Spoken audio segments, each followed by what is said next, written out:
ప్రభు పేరిట మీ అందరికీ శుభములు. నేటి దిన వాగ్దానం విందాం.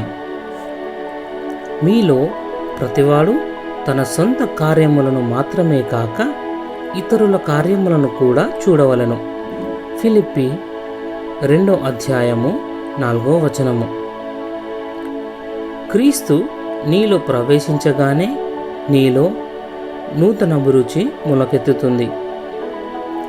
నేను ప్రభువులోనికి రాకపూర్వం నా ప్రపంచమంతా సినిమాలు, సంగీతం, క్రీడలు, పోటీలు, అలంకరణలు, అన్య స్నేహితులతో తిరగడాలు, ఇలా ఉండేది నా జీవితం.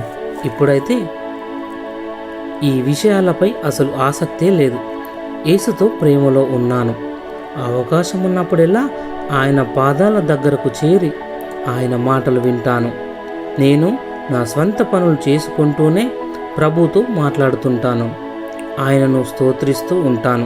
దివారాత్రులు ఆయన వాక్యం ధ్యానిస్తుంటాను. ఆయన కృపతో ఆయన వాక్య పరిచర్య చేస్తూ బోధిస్తుంటాను. దేవుని ప్రజలతో ప్రేమ సంబంధాలు కలిగి ఉంటాను. యేసు రక్తంతో అభిషేకింపబడ్డ మనం దేవుణ్ణి ఎప్పుడు ప్రార్థిస్తూ ఉండాలి. ప్రార్థన.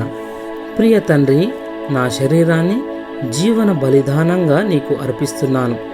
దానిని పరిశుద్ధపరిచి ఆమోదయోగ్యంగా చేయండి.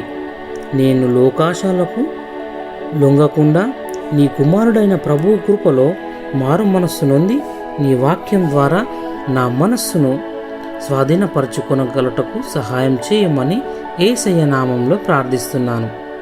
ఆమెన్.